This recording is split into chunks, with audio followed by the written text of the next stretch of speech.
할렐루야. 네, 오늘도 은혜 받고 행복하세요. 목회자들에게 있어서 가장 큰 기도 제목은 좋은 장로님들 만나서 목사와 장로가 하나가 돼서 하나님의 뜻을 위하여 막 달려가는 모습. 그게 평생 목회하면서 목회자가 갖는 기도의 소원인데, 제가 우리 성광교회 와서 그 기도의 응답을 받았습니다. 우리 장로님들이 얼마나 열심히 해주시는지 감사하는 것도, 새벽 기도를 잘 이렇게 지켜주셔서 또 우리 장로님들 다시 한번 감사하고, 우리 우영진 장로님까지 하나님이 건강 주시고 이 재단을 위해서 헌신할 때마다 하나님의 멋진 살림꾼으로 하나님이 쓰시게 되기를 원합니다. 여러분 다시 한번 박수 한번 해주셔요. 그동안에 우리가 식당 문을 열지를 못했잖아요. 그래서 지난 화요일 날 같이 한번 상의를 했고, 이번 5월 첫 주에 드디어 만나홀 문을 활짝 열려고 합니다. 아마 감격스러울 것 같아요. 여러분 그러시죠? 그래서 우리 첫날 그 배식 담당을 우리 장로님들 보고 좀 부탁을 했습니다. 저도 좀 가서 배식을 좀 하려고 합니다. 우리 성경에 특히 이제 요한복음서에 보시면은 유대인이라고 하는 말이 유심히 들여다보면 다른 복음서보다도 굉장히 월등히 많이 등장을 합니다. 요한복음 속에 유대인이라고 하는 말이 66번 나옵니다. 마태를 보고 마가를 보고 누가를 보아도 거기는 전체 다 합쳐서 16번 나옵니다. 그러니까 상대적으로 세 복음서에 비해서 요한복음 속에 유대인이라고 하는 단어가 굉장히 많이 강조가 됩니다. 우리가 유대인 하면 몇 가지 갖는 인식이 있잖아요. 그래서 유대인에 대해서 연구도 많이 하고, 유대인에 대해서 뭐 그렇게 닮고 싶은 것도 있고, 또 하나 유대인들을 보면서 참 그 사람들이 부럽다, 이제 그런 것도 우리 머릿속에 있잖아요. 그 중에 가장 대표적인 것이 유대인들의 교육입니다. 그래서 뭐 탈무드 교육이라든지 쉐마 교육이라든지 유대인의 학습법이라든지, 그래서 어떤 의미에서 우리 한국뿐만이 아니라 지구촌에 있는 학부모들이 어떻게 하면 유대인들처럼 자식을 길러낼까, 그게 이제 우리들의 관심사이고, 그래서 유대인들을 집중적으로 연구하는 그런 학자들도 많이 있고, 사실 통계적으로도 이 유대인들의 이 교육이라든지 자녀들을 성공시키는 그 비율을 보면, 야, 어떻게 저 사람들은 교육을 시켰길래 저렇게 전 세계 앞에 유대인들이 두각을 나타낼까, 우리가 감탄할 정도거든요. 지금 유대인들이 전 세계 인구의 0.2%입니다. 1,500만 정도 되거든요. 전부 다 흩어져 있는 유대인까지 다 합치면은. 근데 1,500만 정도 되는 이 유대인들 가운데 우리가 아는 것처럼 전체 노벨 수상자의 30%가 유대인입니다. 우리나라는요, 반만내리 역사를 통해서 노벨 평화상 한 분 배출했잖아요. 근데 그분들은 노벨 평화상뿐만이 아니라 노벨상 전체, 그 상이 뭐 대단한가? 대단합니다. 그 대단한 상을 어떻게 30%나 노벨상을 유대인들이 차지할 수가 있을까? 그뿐만이 아닙니다. 미국의 400대 재벌이 있잖아요. 미국의 400대 재벌은 전 세계 재벌 아니겠습니까? 400대 재벌 가운데 20%가 유대인입니다. 미국 사회 안에 전체 의사가요, 뭐 말할 수 없을 정도로 많죠. 그 의사의 20%가 유대인입니다. 변호사의 반절이 유대인입니다. 미국 대학의 교수들이 있잖아요. 교수의 35%가 유대인입니다. 몇 가지 이제 분야만 이렇게 말씀을 드렸습니다만은, 그 유대인들이 가지고 있는 그 뛰어난 자녀 학습, 그리고 그들의 자녀 교육, 그리고 뛰어난 그들의 성공하는 그 모습을 보면, 참 우리도 어떻게 유대인들처럼 또 하나로 유대인 하면 머릿속에 떠오르는 것이 돈이에요. 아마 전 세계 수없이 많은 민족 가운데 돈을 가장 잘 버는 사람들이 유대인입니다. 그들이 가지고 있는 경제권이라고 하는 것은 말로 다 할 수 없을 정도로 전 세계 투자가 워렌 버핏부터 시작을 해서 소로스로 시작을 해서 우리가 매스컴을 통해서 듣는 세계 경제의 거장들이 거의 대부분 다 유대인들입니다. 그리고 그 사람들은 또 하나 특징것 가운데 하나가 아주 어렸을 때부터가 아니라 아예 말귀를 알아듣고 좀 움직일 수 있고 그때부터 우리 자녀들에게 경제 교육을 시킵니다. 이것은 우리들이 꼭 기억해야 할 것 중에 하나라고 생각해요. 우리 자녀들이 자라서 이제 손자를 키우고 손녀를 키우시는 분이 있다면 그건 꼭 우리에게 필요합니다. 왜냐하면 어렸을 때부터 아예 경제적인 관념, 돈에 대해서 그들에게 철저히 자식들에게 교육을 시킵니다. 록펠러 같은 경우에도 그 사람이 이제 지금의 빌 게이츠 이상으로 그 당시에 최고의 세계 갑부였거든요. 록펠러 같은 경우에도 그의 자녀들의 처음부터 돈에 대한 개념 그리고 돈을 어떻게 쓰는지를 아예 어렸을 때부터 철저하게 교육을 시키는데 돈을 이렇게 딱 주잖아요. 돈을 딱 주면 그 중에 3분의 1은 개인적인 용도로 쓰라고 하는 거예요. 그 다음에 3분의 1은 미래를 위해서 저축하라는 거예요. 그리고 3분의 1은 남을 위해서 기부하라는 거예요. 그게 철저히 어렸을 때부터 머리에 인식을 시켜주는 겁니다. 그래서 돈을 어떻게 벌어야 할 것인가, 돈을 어떻게 대해야 할 것인가. 그러니까 돈과의 관계 속에서 사람이 살면서 돈과 단절되게 살 수는 없거든요. 그러니까 이게 어느 정도 자란 다음에 이게 철이 든 다음에 우리가 교육을 받을 수도 있습니다만은 아예 처음부터 어렸을 때부터 이 돈을 어떻게 벌고 어떻게 써야 하는가라고 하는 문제를 아예 처음부터 철저하게 교육을 시키는 이제 그것이 바로 유대인들이 가지고 있는 물질관입니다. 근데 이 요한복음 속에서 만나는 이 유대인이라고 하는 이 개념은 그렇게 좋은 의미, 긍정적 의미에서 요한복음 속에 유대인이 등장하지 않습니다. 요한복음에서 만나는 유대인은 기독교와의 갈등 구조 속에서 등장합니다. 왜 그렇게 됐을까? 이게 이제 요한복음을 기록할 때 거의 한 100년의 세월이 지났잖아요. 예수님이 십자가 부활의 사건이 있은 다음에 7, 80년의 세월이 지났단 말이죠. 지나면서 바로 기독교가 어느 정도 뿌리를 내리면서 성장합니다. 그러면서 교회가 세워지게 되고 믿는 믿음의 공동체가 세워지게 되고요. 그러면서 어떤 일이 발생을 하느냐면 이 유대 공동체와 기독교를 믿는 공동체 사이에서 갈등이 형성됩니다. 근데 그 갈등은 지금도 여전합니다. 이스라엘에 가서 보시거나 유대 사회 속에 들어가서 보시거나 그들이 가지고 있는 랍비의 교육이라든지 그들이 가지고 있는 유대교의 전통과 기독교의 전통이 하나가 될 수 없습니다. 그래서 유대인의 입장으로서는 기독교를 철저히 부정합니다. 그래서 예수님을 부를 때에도 예수라고 하는 말은 합니다. Jesus, 예수라고 하는 말을 하지만 예수 그리스도라고 하는 말은 절대로 안 합니다. 그리스도라고 하는 말이 메시아거든요. 우리는 예수 그리스도 그렇게 말하잖아요.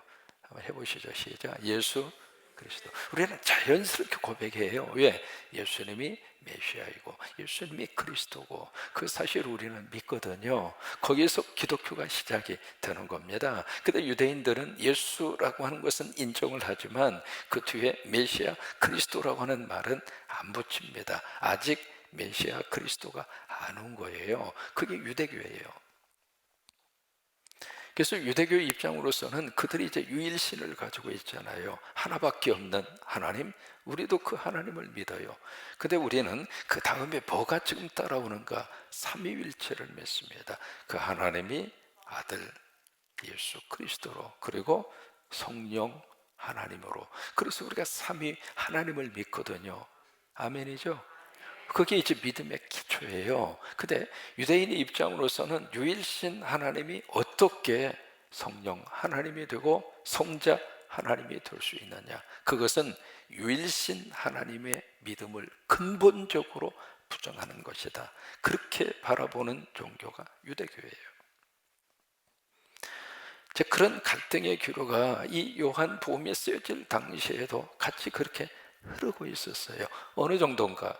오늘 성경에 그 단어 하나가 나옵니다. 우리가 요한복음을 보면서 지난번에도 살펴보았던 단어 중에 하나인데요, 42절에 보시면 그러나 라고 하는 단어가 나오죠. 그 앞에 이 유대인들이 계속 어떤 반응을 보이는가? 안 믿는 거예요.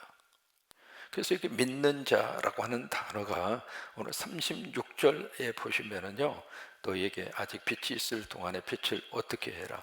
믿어라. 믿으라 라고 하는 말씀이 나오잖아요. 37절 그를 믿지 아니했다.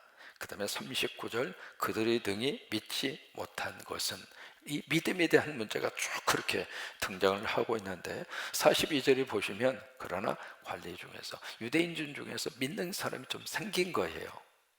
생기긴 생겼지만은 바리새인들 때문에 그들이 커밍아웃을 못합니다. 내가 예수 믿는다고, 내가 교회 다닌다고 그 말을 못하는 거예요. 왜? 그 이유는 출교를 당할까 두려움이니라. 이 출교라고 하는 말이 등장을 할 정도로, 이 출교라고 하는 단어의 뜻은 지난번에도 설명을 드렸는데요, 엑스 커뮤니케이션이라고 하는 단어거든요. 이 커뮤니케이션이라고 하는 것은 소통이라고 하는 뜻입니다. X라고 하는 것은 소통에서 잘려진다 그 말이에요. 영어로는 이렇게 표현을 합니다만은 원래 헬라어의 뜻은 바로 그 회당에서 추출된다 그 말이에요.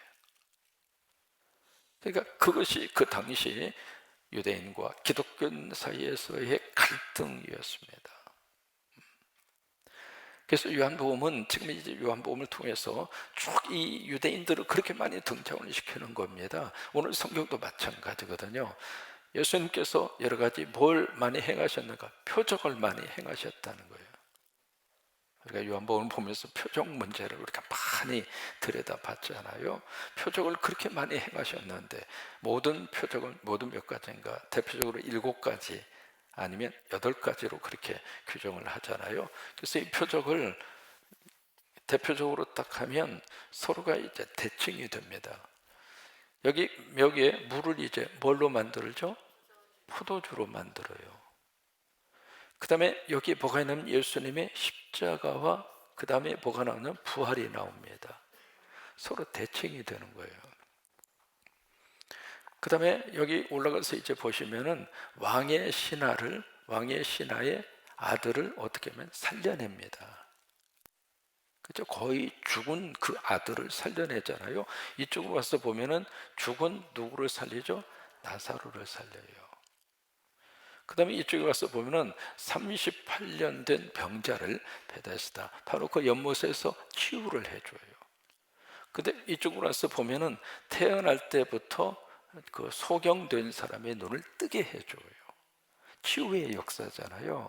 그리고 맨 꼭대기에 이 지점에서 만나는 저희가 뭐냐면 오병이어, 그 물고기 5개 물고기 그 오병이어로 5,000명을 먹이는 오병이어의 기적의 사건이 있고, 또 하나 그 옆에 뭐가 있느냐면 예수님이 물 위로 걸어가는 사건이 나와요. 그러니까 이게 요한복음의 구조를 보면 이것이 아주 서로가 대칭이 되는 거예요. 그러니까 이 사건과 이 사건 그리고 서로가 같이 이렇게 대칭을 이루고 있는데, 이 모든 표적이 가지고 있는 가장 중요한 뜻이 무엇인가? 예수가 그리스도다. 그것을 계속 이렇게 지금 요한복음을 통해서 이렇게 말씀을 하시는 거예요. 다른 메시아를 기다릴 것이 아니라 바로 메시아로 하나님이 보내신 분이 예수님이다. 그게 이제 요한복음이 가지고 있는 주제예요. 그래서 이 표적 하나하나를 통해서 바로 여기에 물이 포도주로 된다. 그리고 여기에 돌아가셨던 분이 다시 살아나셨다. 이 하나님 외에는 누가 할 수 있느냐 이 말이죠. 그러니까 예수가 하나님의 아들이고 예수가 그리스도다라고 하는 사실을 이 여러 가지 이 표적의 사건을 통해서 쭉 말씀을 하시고 있는데, 그 표적을 보면서도 유대인들이 안 믿는 거예요. 여러분, 그 모습을 보면 우리가 믿을 수 있다고 하는 것은 하나님의 은혜입니다. 또 하나, 믿어진다고 하는 것은 성령의 역사입니다. 우리는 믿어지는데 어떤 사람 보면은 믿고 싶어도 안 믿어진다고 하는 거예요. 그러면서 나 좀 믿고 싶다고 그런 말을 들을 때마다 마음속으로 참 얼마나 안타까울까, 얼마나 괴로울까. 서로 사람이 서로 살면서 서로 부부지간에도 믿고 살아야 행복하잖아요. 콩으로 메죽을 쏜다, 믿어지죠? 그 안 믿어져요. 콩으로 메주를 쏜다, 그럼 믿어져야 정상 아닙니까? 메주로 콩을 쏜다.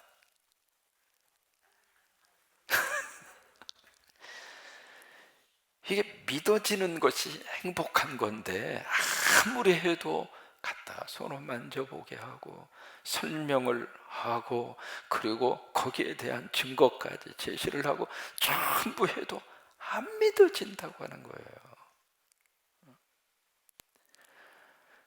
오늘 이제 요한복음 속에서 유대인들의 그 모습을 우리가 들여다보게 되는데, 오늘 본문의 말씀의 시작이 그렇게 시작을 하고 있습니다. 37절이거든요.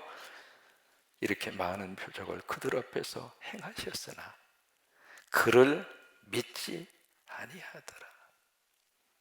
그러니까 유대인들의 불신앙을 여기서 고발하고 있는 겁니다. 그렇게 많은 표적, 한 가지 두 가지도 아니고 이렇게 많은 8가지의 표적을 예수님이 쭉 행하셨는데, 그럼에도 불구하고 그 표적을 보면서도 군산으로 가는 길이 이 방향이라고 그 표지판을 세워놨는데도 불구하고 그것을 보면서도 깨닫지를 못하는 거예요. 그리고 엉뚱한 데로 가는 거예요. 엉뚱한 데로 가서 군산이 없다고. 아니, 좋은 군산이 왜 없어요?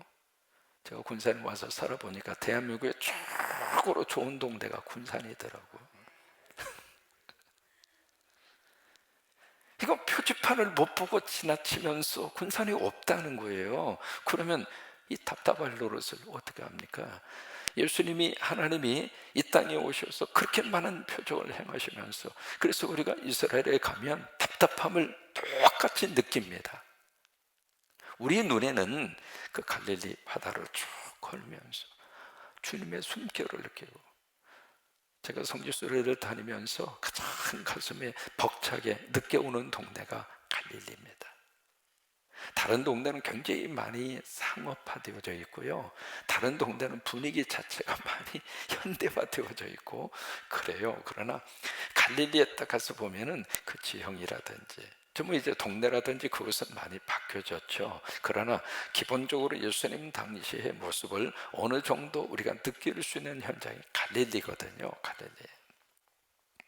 거기서 우리는 예수님을 그대로 느끼게 되는데, 그 숨결을 그대로 우리들이 이렇게 그 경험을 하게 되는데, 거기서 살면서도 그걸 모르고 있는 거예요. 유대인들의 불신앙, 그것을 오늘 성경은 고발을 하고 있습니다. 그러면서 38절로 40절까지 이사야서의 말씀을 통해서 그들이 이미 예언하셨다고 하는 것을 우리에게 가르쳐 주고 있습니다. 38절, 이는 이사야 선지자 이사야의 말씀을 이루려 하심이라. 여러분, 선지자들의 선지자 또는 예언자들의 예언과 선지 활동이 있잖아요. 여러분, 이 예언이라고 하는 것을 꼭 예언대로 꼭 되기를 바라서 예언을 주신 것이 아니에요. 사실은 그렇게 말씀을 하셨지만, 그 예언의 말씀을 듣고 내 백성이 하나님 쪽으로 빨리 방향을 돌려서 그 예언이 어떤 의미에서 이루어지지 않기를 원하시는 예언의 내용들이 참 많습니다. 이사야서도 마찬가지거든요. 근데 이 지금 유대인들이 보여주고 있는 이 행동이, 그들의 불신앙이 이사야가 이미 예언한 말씀대로 그들이 그 길을 걷고 있더라 이 말이에요. 38절, 주여 우리에게서 들은 바를 누가 믿었으며. 들은 바라고 하는 것은 메시지라고 하는 뜻입니다. 그 설교한 것을 누가 들었는가? 여러분, 오늘 이 강대상에서 증거되는 설교가 내 귀에 쏙쏙 들릴 수 있기를 축복합니다.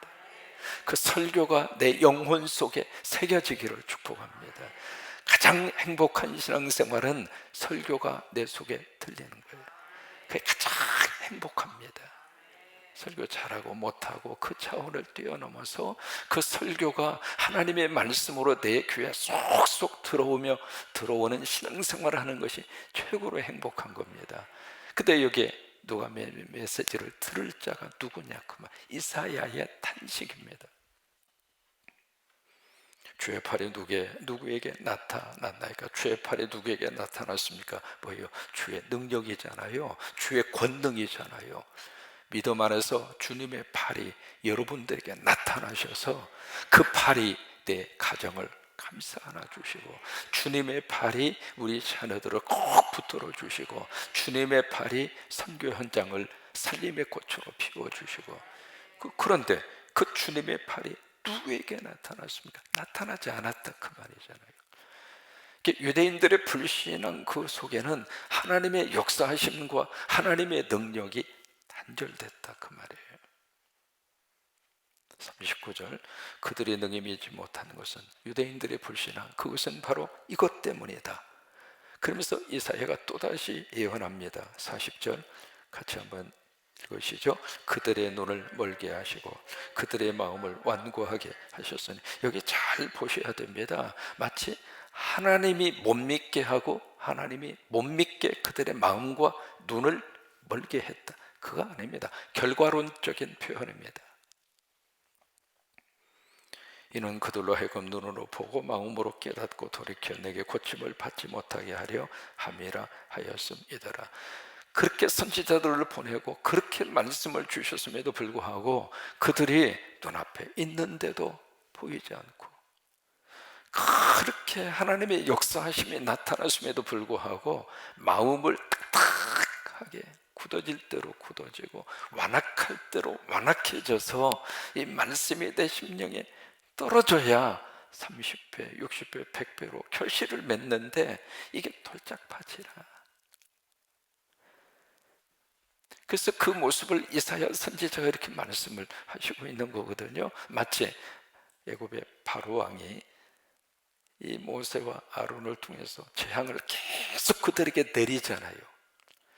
그래서 첫 번째 재앙 맞은 다음에 내가 손 들고, 아이 빨리 당신들, 그러다가 또 조금 이제 나아지면 또다시 마음이 굳어지고, 이제 그게 출애굽기에서 우리가 만날 수 있잖아요. 그래서 마치 하나님이 바로의 마음을 완악하게 하사, 그렇게 표현하고 있죠. 그게 하나님의 마음, 하나님께서 바로를 그렇게 완악하게 해서 그렇게 한 것이 아니라 바로가 완악한 짓을 계속 고집스럽게 하니까 그렇게 표현한 거예요. 우리는 기도합니다. 푸틴이 더 이상 완악한 마음과 완악한 고집으로 이 전쟁을 계속 끌고 가지 아니하도록, 자기도 죽고 그 민족도 죽습니다. 이미 우리가 어떤 판서로 돌아가고 있는지 뉴스를 통해서 우리가 보고 있잖아요. 이제는 미국의 이 정책 자체가 확 바뀌어버렸습니다. 처음에는 러시아가 어느 정도 하고 끝날 줄로 알고, 그리고 방어막을 치면서 우크라이나를 어떻게 쓰는지 좀 이렇게 보호해주고, 그래서 어떤 그 방어적인 차원에서 접근했다면, 이제는 미국이 이제는 가만두지 않겠다. 완전히 러시아가 더 이상 전쟁할 수 없는 전쟁 불능 상태로 이제는 만들어 버리겠다. 이게 지금 미국의 국방부 장관하고 국무장관이 우크라이나를 방문하고 오면서 나온 결론이잖아요. 뭐 러시아가 핵을 쓴다 그 이야기 하잖아요. 그러면 이쪽은 핵이 없습니까? 그러면 같이 죽자는 것인가? 그러니까 이게 성경에서 만났던 그 바로라고 하는 사람의 모습이나 지금 이 시대 속에 지금 21세기에 서로 각자 어떤 삶의 자리에서 같이 생명을 그리고 안전을 그리고 평화로운 그런 세상을 구축하면서 서로가 살아갈 수 있는 이 좋은 이 환경을 하나님이 주셨는데, 그 속에서도 눈이 멀고 마음이 완악해서 자기도 죽고 자기 민족도 죽이려고 하는 그런 영적 암덩어리들이 이 세상 속에 등장하더라 그 말이에요. 그때나 지금이나 똑같아요. 41절에 보시면 이사야가 이렇게 말한 것은 주의 영광을 보고 주를 가리켜 말한 것이니라. 여러분, 주의 영광이 뭘까? 어제 말씀드렸죠? 그 영광은 나를 보내신 분의 뜻을 행하는 거예요. 그러면 나를 보내신 분 하나님의 뜻이 무엇인가? 십자가예요. 그게 영광입니다. 그 영광. 우리 성광교회에서 열심히 십자가 지는 분이 영광 받으시는 분이에요.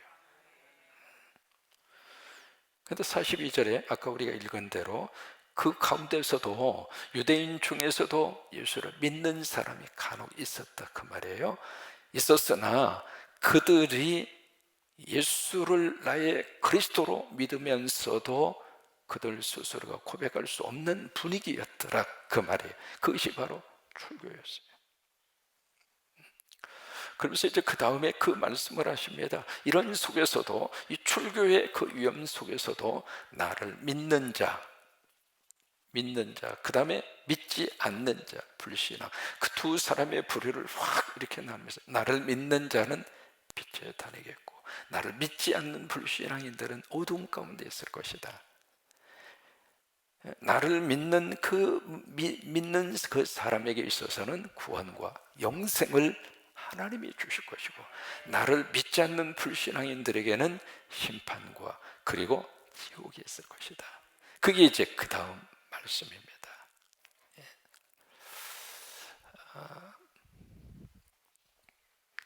그래서 요한복음 속에서 이 유대인 문제, 그 모습을 보면서 이 불신앙의 껍질이 얼마나 단단한가, 그걸 보면서 내가 예수 믿고 신앙생활 할 수 있는 것이 참 복이구나.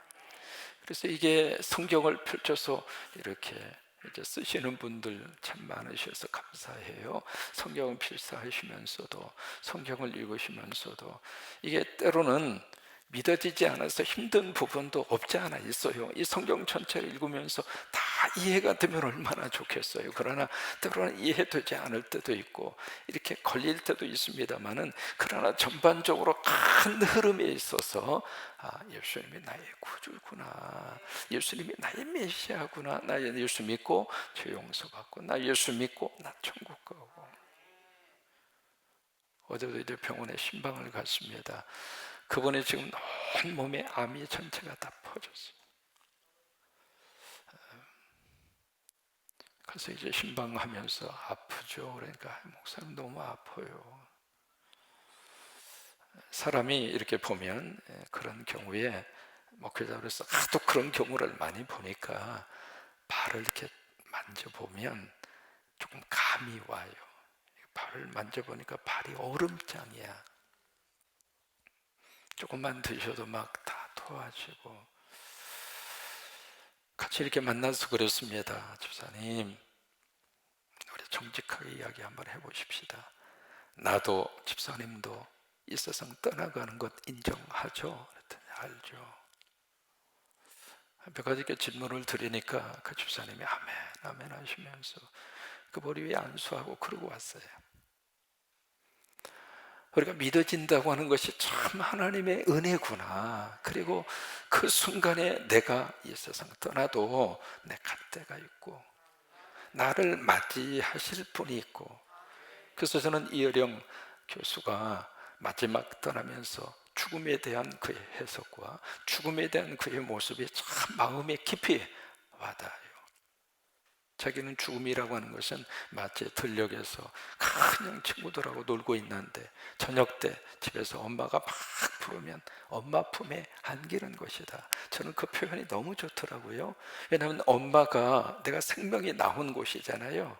나를 생명을 이 세상에 보내주신 분이 엄마잖아요. 근데 그 엄마 품으로 다시 쏙 들어간다는 거예요. 그러니까 새로운 생명으로 들어간다는 거예요.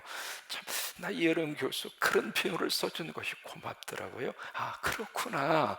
죽음이라고 하는 것은 생명에서 생명으로 가는 것이구나 라고 하는 그 확신을 다시 한번 가지게 됐는데, 그런 거예요. 그것이 우리가 믿어지고, 그것이 이해가 되고, 그것이 받아들여지고.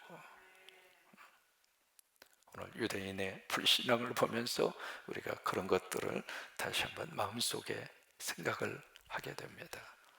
오늘 하루도 주 안에서 귀한 하루 되시기를 주의 이름으로 축복합니다. 그래서 마지막 50절에 보시면 말씀이 이렇게 끝납니다. 같이 한번 읽습니다. 나는 그의 명령이 영생인 줄을 아노라. 그래요, 영원한 생명입니다. 아멘. 영원한 생명입니다. 살면서 병들 때도 있고, 살다가 보면 이런저런 일 누구나 다 겪으면서 살아요. 그러나 우리에게 주신 하나님의 놀라운 축복은 하나님의 아들 예수 그리스도를 믿고 그의 말씀을 붙잡는 그 생명과 그 영혼에게 하나님이 주시는 축복은 영생이었습니다. 나를 보내신 아버지께서 내가 말할 것과 이룰 것을 친히 명령하여 주셨으니 나는 그의 명령이 영생인 줄을 아노라. 그러므로 내가 이르는 것은 내 아버지께서 내게 말씀하신 그대로니라 하시니라.